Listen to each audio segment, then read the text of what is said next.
చెప్పింది వింటే ఆ పాప సూసైడ్ లెటర్ ఒక 2 సార్లు క్షుణ్ణంగా చదివితే అసలు నిజంగా ఒక సందేహం అనేది కలుగుతోంది.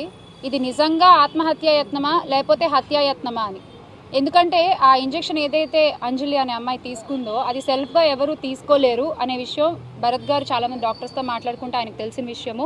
అండ్ అది నిజంగానే సెల్ఫ్గా తీసుకుంటే కాసేపటికి అది ప్యారలైజ్ అయిపోతుంది బాడీ అంతా. సో అది తీసుకోలేరట. మరి అలాంటిది 10 ml ఆ అమ్మాయి ఎలా తీసుకుంది, లేదా అమ్మాయికి ఎవరన్నా ఇంజెక్షన్ ఇచ్చారా? ఇలాంటి అనుమానాలు అయితే నాకు ఇందాక ఆ ఫ్యామిలీతో మాట్లాడిన తర్వాత నాకు కలుగుతున్నాయి. అసలు ఈ విషయం మీద పూర్తిగా ఆ అమ్మాయిని పరామర్శించాలని, వాళ్ళ కుటుంబాన్ని పరామర్శించాలని ఇవాళ మా ఎమ్మెల్సీ గారు, రాష్ట్ర మహిళా అధ్యక్షులు వరద కళ్యాణి గారు కానీ, అలాగే మార్గాని భరత్ గారు కానీ, ఎక్స్ఎంపీ అండ్ ఇక్కడ ఇన్ఛార్జ్, సో వాళ్ళు ఇనిషియేటివ్ తీసుకుని నేను కానీ ఇక్కడికి రావడం జరిగింది. ఒకసారి ఆ తల్లిదండ్రుల మొహాలు చూడండి. 12 ఏళ్ల తర్వాత ఒక పాప పుడితే ఆ పాపకి ఇలా జరిగితే ఆ తల్లిదండ్రుల పరిస్థితి ఎలా ఉంటుంది? అసలు ఈ పెద్ద మనిషి ఆయన కళ్ళలో చూసి నేను మాట్లాడలేకపోతున్నాను నిజంగా. అంటే ఏం చెప్పాలనుకుంటున్నారు ఈ కూటమి ప్రభుత్వం నాకు అర్థం కాదు. వీళ్ళు అధికారంలోకి వచ్చిన ఈ ఏడాది కాలంలో అడుగడుగున రాష్ట్రంలో ఏదో ఒక మూల ప్రతిరోజు ఏదో ఒక అఘాయిత్యం జరుగుతూనే ఉంటుంది.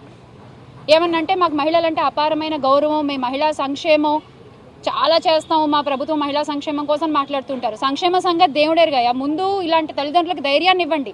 వాళ్ళ ఆడపిల్లలు బయటకు వచ్చి ఎక్కడికి ఏం చేసినా కూడా మళ్ళీ క్షేమంగా ఇంటికి తిరిగి వస్తారన్న ధైర్యాన్ని మీరు ఇవ్వండి చాలు. ఒక పెద్ద మనిషి ఏమో చెప్తున్నారు నిన్న మొన్న, మాకు సత్తా లేదు అందుకనే మేము మా నాయకులు ఏం చెప్తే అది చేస్తాము అని చెప్తున్నారు. మీ పాలనలో సత్తా లేదన్న విషయం మాకు తెలుసు. మీరు చెప్పిన విషయం విన్నాక ఇలాంటి ప్రజలకు కూడా అర్థమైంది మీ పాలనలో సత్తా లేదన్న విషయం. కానీ ఇలాంటి విషయాల్ని చంద్రబాబు నాయుడు గారి దృష్టికి తీసుకెళ్ళి, లేదా హోమ్ మినిస్టర్ మహిళా అధ్యక్షులు ఉన్నారు ఆవిడ దృష్టికి తీసుకెళ్ళి వాళ్ళని ఇక్కడికి తీసుకొచ్చి మీరు వీళ్ళతో మాట్లాడే సత్తా మీకు ఉంది కదా, అదైతే చేయగలరు కదా. కనీసం ఆపరణ చేశారా మీరు? చూడండి ఆ పెద్ద మనిషి ఎలా అయిపోయారో. ఎవరు సమాధానం చెప్తారు? వాళ్ళ అమ్మగారు ఏమడుగుతున్నారు? మీరు న్యాయం చేయలేకపోతే, ప్రభుత్వం కనుక న్యాయం చేయలేకపోతే ఆ ఇంజక్షన్లు ఏవో మాకు కూడా ఇవ్వండి, 2 ఇంజక్షన్లు అని చెప్పి అడుగుతున్నారు. ఇదా ప్రజలకు మీరు ఇచ్చే ధైర్యం? గత ప్రభుత్వంలో జగన్మోహన్ రెడ్డి గారు మహిళల పట్ల ఎంత శ్రద్ధ చూపించారు, వాళ్ళ క్షేమం కోసం, వాళ్ళకి ధైర్యం కల్పించడం కోసం ఏ చట్టాలు తీసుకొచ్చారు, ఏ యాప్లు తీసుకొచ్చారు మనందరికీ తెలుసు. ఆయన రోడ్డు మీదకి వస్తే అరచేతిలో హారతలు ఇచ్చారు. ఈ రోజున మీరు రోడ్ల మీదకి వస్తే హాయి కూడా చెప్పరు ఎవరు.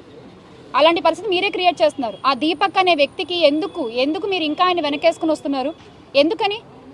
ఆయన గురించి ఎంక్వైరీ చేస్తే అంజలి విషయం అనే కాదు, ఇతర చాలా మంది ఆడపిల్లల్ని కూడా ఆయన ఇలాగే వేధిస్తున్నారన్న విషయం బయటపడింది. ఎందుకు అలాంటి వ్యక్తికి కొమ్ము కాస్తున్నారో నాకు అర్థం కావట్లేదు. దయచేసి ఇప్పుడైనా సరే మీరు ఈ విషయాన్ని పట్టించుకుని ఈ తల్లిదండ్రులకి అండగా నిలబడతారని అనుకుంటున్నాము.